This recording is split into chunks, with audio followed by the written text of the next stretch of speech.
Some of the family members of 4 University of Idaho students stabbed to death inside this off-campus house in 2022, showing up Wednesday to court in Boise, Idaho, to face the man who admitted to the killings. The defendant will plead guilty to all 5 counts in the indictment: burglary, felony, and first-degree murder, 4 counts. Are you pleading guilty because you are guilty? Yes. Bryan Kohberger entered the guilty plea just 1 month before his quadruple murder trial was set to begin. I, like most everyone else, learned of this plea agreement Monday afternoon and had no inkling of it beforehand. Prior to that time, I was under the belief that this case was proceeding to trial. The plea deal, a move that allows Kohberger to skirt the death penalty and that at least one victim's family has condemned. This isn't what we should be doing. You don't deal with terrorists, and you don't deal with people who kill you kids in their sleep. So we'll never see this as justice. And without a trial, key questions about the gruesome murders still linger. I'm not liking the fact that there's no guarantee here that this individual is going to share details. The prosecution giving an overview of evidence they would have presented at trial. The state submits that the evidence that I've given just a quick overview of would show that as the defendant has just admitted and pleaded guilty on November 13th, 2022, he then killed Manny Mogan, Kaylee Gonzalez, Ethan Chapin, and Santa Cruz. I sentenced the defendant to a fixed term of life imprisonment without the possibility of parole. Bryan Kohberger sat emotionless as the judge read his sentence. The 30-year-old former PhD student of criminology sentenced to life without parole for murdering 4 University of Idaho students in an off-campus home in November 2022. No parent should ever have to bury their child.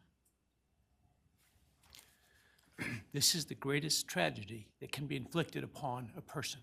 Victim impact statements covered a range of emotions, from forgiveness, Bryan, I'm here today to tell you I have forgiven you, to remorse. Why me?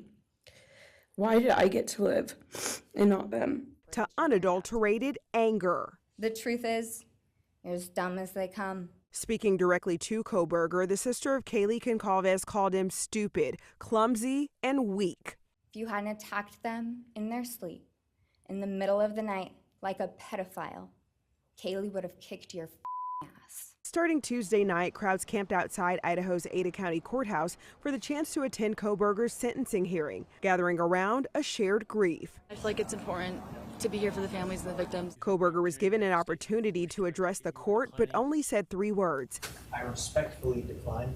One prosecutor says he hopes the community can now heal. We have finality and conclusion, not just for the families, but for everyone who suffered because of this. I'm Sherelle Hubbard reporting. The truth is, the scariest part about you is how painfully average you turned out to be. The truth is, you're as dumb as they come.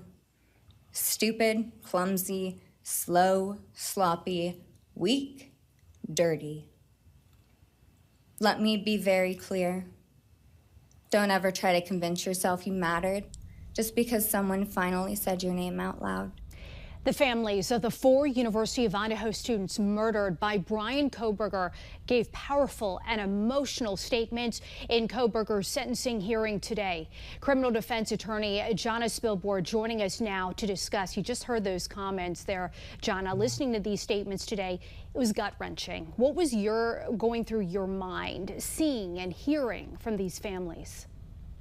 It was hard not to be emotional just listening to these families, but I was really struck by a couple of things. First, how unemotional Bryan Kohberger was. He didn't blink, he didn't sniffle, he didn't shed a tear. He was a deer in the headlights. It's almost as if it were a performance, like he tuned these poor people out. And the other thing that really struck me is they were truly trying to do with their words to him what he did physically to their loved ones. And because he showed nothing, I feel like this poor family almost got smacked in the face by his lack of emotion. But the good news is in this case, the victim impact statements were not going to change the ruling. The sentence was going to be what it's going to be. So for the families and the friends who spoke, just getting it out hopefully brought them some sense of peace, because Lord knows they're not going to have an explanation as to what really happened to their friends and family members.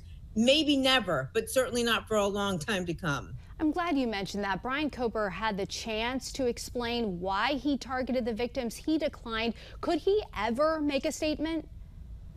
I got this cold chill earlier today when I thought, you know what? Is this guy so cunning, so conniving, so evil that 5 years, 10 years, maybe when his own parents are dead and buried, is he going to figuratively knock on a court's door and say, you know what? You want to know what happened? You want to know why I did it? I'm ready to tell you, but you're going to have to reduce my sentence. Is something like that going to come down the pike? I wouldn't put it past him. I also don't think it will work. But darn, these families deserve to know. And you could tell from their statements, they are dying to know. And that's another sad part of this story. We know Idaho police have released some investigative reports now. Post-sentencing, the judge decides which documents may be unsealed. Do you think that based on that we could ever get a clearer picture of what happened? I know the judge already acknowledged that a motive may never be known. Yeah.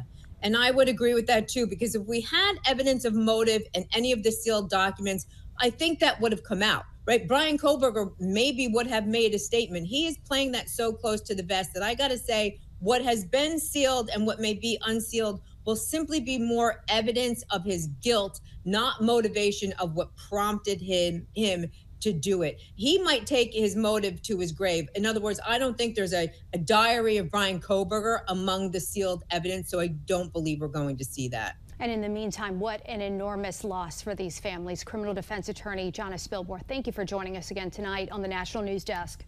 Thank you.